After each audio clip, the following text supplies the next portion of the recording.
هلو عاملين ايه يا بنات؟ وحشتوني جدا جدا جدا. حرفيا فيديو النهارده هيكون بناء على طلبكم انتوا، واللي هيكون عن 15 فكره هتخلي المذاكره اسهل بكتير، لان حرفيا الفيديو ده انتوا طلبتوه مني. كان في البوست اللي فات. كلكم اتفاعلتوا على الفيديو ده اللي هو ازاي نخلي المذاكره اسهل، فجبت لكم 15 فكره تخلي المذاكره اسهل بكتير، خصوصا لو بتحسي انك مكسله او بتفتحي الكتاب ومش عارفه تبداي منين. جبت لكم شويه افكار بسيطه، لكن لو طبقتوها هتفرق معاكم جدا. فيلا نبدا الفيديو. واول فكره معانا، قسمي المنهج لاجزاء صغيره. اكبر غلط انك تبصي للمنهج كل مره، يعني كل مره واحده، لان ده بيخليكي تحسي انه طويل ومستحيل يخلص. بدل كده يعني قسمي كل درس لاجزاء صغيره خالص، وكل مره خلصي جزء واحد بس. لما تخلصي جزء هتحسي بانجاز كبير جدا، وده هيشجعك تكملي الجزء اللي بعده من غير توتر او كسل. وافتكري دايما ان خطوات صغيره كل يوم احسن من محاولة تخلصي كل حاجة مرة واحدة بس. تاني حاجة، حددي هدف لكل جلسة مذاكرة. قبل ما تفتحي الكتاب حددي هدف واضح، مثلا يعني اعملي تو دو ليست زي كده، يعني تو دو ليست هتحطي فيها هدفك انتي بس. هتقولي مثلا هخلص اول درسين، او حل 15 سؤال. وجود هدف بيخليكي مركزة وبتعرفي امتى تخلصي، ولما تحققي الهدف هتحسي انك انجزتي فعلا، وده هيحفزك تكملي باقي اليوم. تالت فكرة معانا وهي استخدمي طريقة 25 دقيقة مذاكرة وخمس دقايق راحة. طبعا ممكن بعض الناس تكون تسمع أول مرة يعني الفكرة دي، بس حرفيا لو انت ذاكرتي التركيز لمدة 25 دقيقة وبعدها خدتي راحة 5 دقايق أثناء الراحة، قومي اتحركي واشربي مية، لكن ما تفضليش على الموبايل كتير. الطريقة دي بتخلي تركيزك يفضل عالي، وبتمنع الملل والإجهاد، خصوصا لو عندك ساعات مذاكرة طويلة. وكمان مش عشان انت هتاخدي 5 دقايق بريك، يعني لما بتذاكري 25 دقيقة وتاخدي 5 دقايق بريك بس، ما تقعدوش على الموبايل، لانك انت مش هتكوني ذاكرتي اي حاجة. وانا فعلا كنت بعمل كده، بس الحمد لله بطلت العادة دي، لان حرفيا اكنك ما عملتش اي حاجة، لان الموبايل بيحوش التركيز اللي انت كنت عاملاه خالص. فما تاخديش الموبايل في ال5 دقايق بريك دول بس. رابع حاجة بقى وهي لخصي الدرس بأسلوبك. بعد ما تخلصي أي درس اكتبي أهم النقاط بطريقتك، مش لازم تكتبي كل حاجة، اكتبي المهم بس. لما تخلصي بإيدك يعني مخك بيفهم المعلومة أكتر. وكمان قبل الامتحان هتراجعي من كل الملخص بدل ما ترجعي الكتاب كله، لان حرفيا طريقه الملخص دي بعد كل درس بتلخصيه في اخر الترم، او في اخر يعني في اخر الترم كله بتاخدي الملخصات اللي انت عملتيها دي.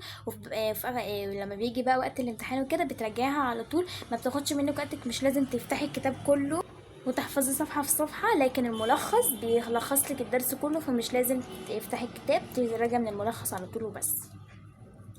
خامس نصيحة وهي اشرحي الدرس لنفسك. ادي لنفسك او اعملي لنفسك المدرسة، واشرحي الدرس بصوت عالي، او ممكن تحطي دبدوب او اي حاجة قدامك اكنك بتشرحي للدبدوب ده. اعتبري نفسك مدرسة كده، او اشرحي، اسفه يا جماعه الصوت ده، او اشرحي لاختك او صاحبتك. لو عرفتي تشرحيه بسهوله بيبقى فهمتيه، ولو حسيتي انك وقفتي في نقطه واحده بس، يبقى دي محتاجه مراجعه. الطريقه دي من افضل طرق تثبيت المعلومات، ومش لازم بقى يعني تروحي يعني لازم تعيدي، مش لازم تعيدي الجمله 100 مره، لا. انتي بتعملي بالطريقه دي حرفيا هتساعدك تذاكري في اسرع وقت، وتخلي المذاكره اسهل بكتير، يعني مش تبقى معقده وكده. سادس فكرة بقى وهي استخدمي الالوان والهايلايتر. استخدمي لون للعناوين ولون للتعريفات ولون للقوانين او الكلمات المهمة، لكن ما تلونيش كل الصفحة، لان وقتها الالوان مش هتبقى ليها فايدة اصلا. استخدمي الالوان بشكل بسيط جدا، بيساعدك تفتكري المعلومات بشكل اسرع وقت المراجعة، لان حرفيا مثلا ممكن دلوقتي بيكون في 4 الوان، اصفر واخضر وبينك، وفي لون تاني بس مش فاكره ايه هو. عامه هما بيكونوا 4 الوان. انا بستخدم البينك ده كأنه حاجه، اكني مثلا دلوقتي براجع كلمه انجليزي، فلو غلطت فيها فبعلم عليها بالقلم الاحمر اكني غلطت فيها وكده. فحرفيا الطريقه بتاعت الهايلايتر دي جميله جدا، مش شرط تشتري هايلايتر كتير، حرفيا هما 2 هايلايتر او واحد بس هيساعدك، بس يكونوا لونهم مختلفين بس. السابع بقى فكرة، ودي أهم فكرة في كل الأفكار دي، ابعدي الموبايل عنك. كل إشعار بيفصلك عن المذاكرة، وممكن ياخد منك نص ساعة من غير ما تحسي، يعني من غير ما تحسي. حطي الموبايل بعيد أو على وضع عدم الإزعاج ده. وافتحيه بس وقت الراحه، هتتفاجئي قد ايه هتخلصي اسرع. وما تخليش الموبايل يكون قدامك، لان حرفيا بيشتتك وبيخليكي يعني ان هو بيجذبك ان انت تاخديه وتعملي كده. لا انا بصراحه والله كنت بعمل كده حرفيا، بس بقيت ببعده عني. بقفل بقى، يعني تعملي وضع الطيران السايلنت، اعملي اي حاجه مش لازم وضع الطيران، اعملي سايلنت بس وخلاص. وحرفيا الطريقه دي هتساعدك جدا. تامن بقى فكرة، وهي اشربي مية أثناء المذاكرة. ناس كتير بتنسى تشرب مية وهي بتذاكر، مع ان الجفاف بيقلل التركيز اصلا. خلي ازازة مية جنبك، ازازة مية جنبك طول الوقت، وحاولي تشربي على فترات. كمان المكان المرتب والإضاءة كويسة بيساعدوا نفسيتك وتركيزك على طول. تاسع فكرة، اعملي جدول بسيط، مش لازم تعملي جدول معقد بالساعات والدقايق. اكتبي المواد اللي هتذاكريها كل يوم، وحددي هدف بسيط لكل مادة. وقبل ما تذاكري بيكون قبلها بيوم تكوني عاملة تو دو ليست علشان تذاكري على طول، ما تضيعيش وقت خالص. ووجود خطة بيمنع الحيرة وبيخلي يومك منظم اكتر.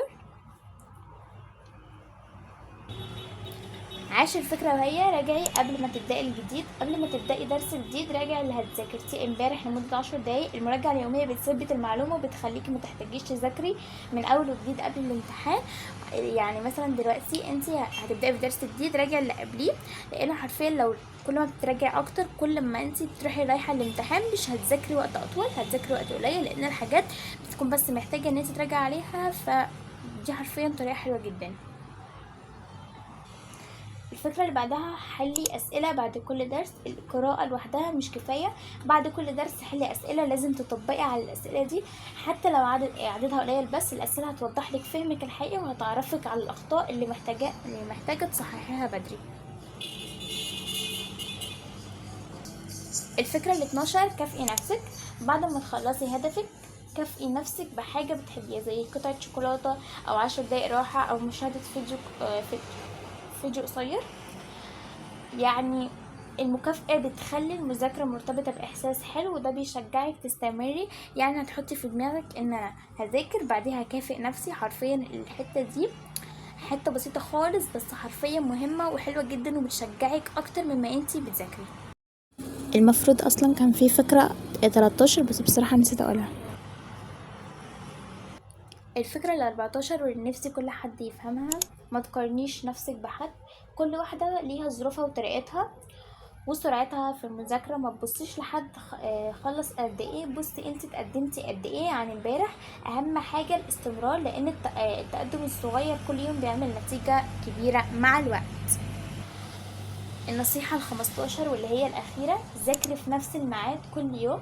اختاري ميعاد مناسب ليكي وحاولي تذاكري فيه كل يوم. بعد فترة المذاكرة هتبقى عادة، وهتلاقي نفسك بتفتحي الكتب تلقائيا من غير كسل أو تأجيل، لأن انتي خلاص حطيتي في دماغك ان انتي هتعملي تذاكري في الميعاد ده كل يوم. فحرفيا تلقائيا كده بتقعدي على المكتب أو بتقعدي في المكان اللي انتي بتذاكري عليه، وبتلاقيكي حرفيا كده لوحدك بتذاكري أكنك